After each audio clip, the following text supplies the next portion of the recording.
एक मस्जिद जिसके ऊपर एक कमरे पर मस्जिद के मुफ्ती साहब अपने पत्नी और 2 बच्चों के साथ रहते थे और मुफ्ती कहीं किसी काम से बाहर गए हुए थे, तो वहाँ पर उनकी पत्नी और दोनों बच्चों का शव मिला। इस घटना पर तत्काल थाना police, CO Baraut, additional SP मेरे और स्वयं डीआईजी महोदय के द्वारा भी घटनास्थल का निरीक्षण किया गया और तत्काल घटना के सफल अनावरण के लिए 7 टीमें लगा दी गई। फील्ड यूनिट के द्वारा भी मौके से आवश्यक फिंगरप्रिंट्स और डीएनए साक्ष्य उठाए गए और लगातार जो 7 टीमें थी उन्होंने बड़े कम अवधि के अंदर वीडियोस को देख के 2 संदिग्धों को चिन्हित किया और जिनसे जब पूछताछ की गई तो ज्ञात हुआ कि ये दोनों बच्चे जो बाल अपचारी हैं, ये उसी मस्जिद के नीचे मौलवी से तालीम हासिल करते थे और मौलवी इनकी अक्सर पिटाई कर देता था, जिसके कारण क्षुब्ध होकर इन्होंने इस घटना को की योजना बनाई और ये घटना कारित की। गांगनौली गांव में बीती रात एक ऐसी घटना सामने आई जो झकझोर देने वाली है। एक मस्जिद के ऊपर बने कमरे में मुफ्ती इब्राहिम की पत्नी इसराना और उसकी 2 मासूम बेटियां सोफिया और सुमाइया मृत पाई गई। जब पुलिस मौके पर पहुंची तो चारों तरफ खून के निशान थे। बाथरूम, सीढ़ियों के दरवाजे और छत तक खून के धब्बे मिले। ऐसा लग रहा था कि वारदात को अंजाम देने के बाद हत्या के आरोपियों ने बाथरूम में जाकर हाथ पैर धोए और फिर सीढ़ियों से नीचे जाने के बजाय ऊपर से दरवाज़ा बंद करके छत से कूदकर भाग निकले। जांच में पुलिस को अहम सुराग तब मिला जब मस्जिद में लगे सीसीटीवी के डीवीआर का लैब भेजा गया और वीडियो फुटेज में पड़ोस में रहने वाले 2 नाबालिग कैमरे को बंद करते हुए नजर आए। इस सुराग के बाद पुलिस ने देर रात 2 नाबालिग और अपराधियों को गिरफ्तार कर लिया है। गांव के लोगों के मुताबिक गांगनौली की बड़ी मस्जिद के पास ये कमरा था जहां मुफ्ती इब्राहिम का परिवार रहता था। मस्जिद के आसपास गलियां बहुत छोटी हैं और छत से दूसरी तरफ कूदना आसान है। पुलिस का मानना है कि हत्या आरोपी वारदात के बाद इस रास्ते से भागे होंगे। इस ट्रिपल मर्डर केस के पूरे इलाके को सन्न कर दिया है। गांव के लोगों का कहना है कि दोनों नाबालिग आरोपी परिवार को जानने वाले थे, जिससे किसी को शक नहीं हुआ। अब सवाल ये उठ रहा है कि आखिर इतनी कम उम्र के बच्चों में इतनी क्रूरता कहाँ से आ गई। नाबालिगों के हाथे बढ़ते अपराध अब समाज के लिए एक बड़ी चिंता का विषय बन गए हैं।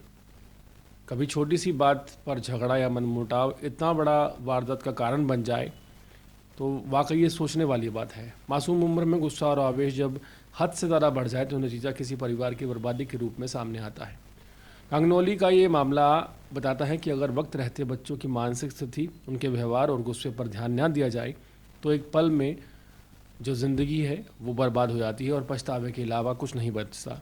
इसराना और उसकी 2 मासूम बच्चियों की जो मौत है वो न सिर्फ एक मौत है बल्कि परिवार के उजड़ने की कहानी है।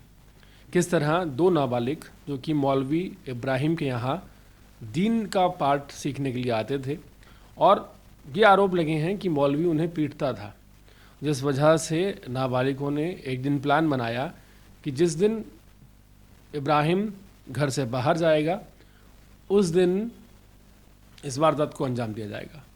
और हुआ भी ठीक ऐसा ही।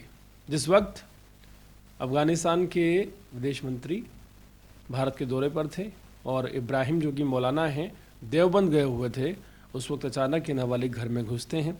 घर में घुसते ही एक हथौड़ा और एक चाकू लेकर ऊपर जाते हैं। पहले इब्राहिम की पत्नी को मारते हैं और फिर 2 मासूम बच्चियों को मौत के घाट उतार देते हैं। हैरानी की बात यह है कि एक थप्पड़ से नाराज़ होकर 2 नाबालिग इतना बड़ा कृत्य कर देते हैं। और सबसे ज़्यादा हैरत की बात यह है कि हमारे देश में चाहे दिल्ली या एनसीआर हो, एनसीआर से लगते हुए इलाके हों या देश के बड़े शहर हों, हर तरफ आए दिन आपको ऐसी खबर सुनने को मिलती है जिस खबर में एक बड़ी वारदात होती है जिससे पूरा परिवार बर्बाद हो गया होता है और उस वारदात को अंजाम दिया होता है किसी नाबालिग ने। सबसे ज़्यादा बड़ा चिंतनीय विषय ये है कि जिस तरह से कम उम्र के जो बच्चे हैं उनमें अपराध की प्रवृत्ति बढ़ रही है और सहनशीलता के नाम पर ये लोग ज़ीरो टॉलरेंस रखते हैं। ये समाज के लिए एक भयावह और ख़तरे की निशानी है जो आने वाले समय में और बड़ी समस्याएं उत्पन्न कर सकती है। हाल फिलहाल जब भी ऐसा कोई मामला सामने आता है, इस मामले को जुवेनाइल जस्टिस सिस्टम के सामने पेश किया जाता है और जो आरोपी होते हैं अमूमन बड़े से बड़ा जघन्य अपराध करने के बावजूद उन्हें किशोर सुधार गृह में भेजा जाता है, जिसे जेल भी नहीं कहा जा सकता। और कुछ ही महीनों में ये लोग बाहर आ जाते हैं और फिर कई बार ऐसा देखने को मिला है कि किसी और क्राइम को कमिट करते हैं। पूरे मामले में सबसे ज़्यादा हैरानी की बात यह है कि जो एक शिक्षक के तौर पर मौलवी इब्राहिम 2 नाबालिगों को पढ़ाते थे, दीन सिखाते थे, उन्हीं की डांट से नाराज़ होकर इन 2 नाबालिगों ने ना सिर्फ इब्राहिम की पत्नी को मार डाला, बल्कि उन 2 मासूम बच्चियों को मार डाला जिनका इस पूरे मामले से कोई लेना देना नहीं था। बहुत ही छोटी उम्र की बच्चियों को मौत के घाट उतार दिया गया।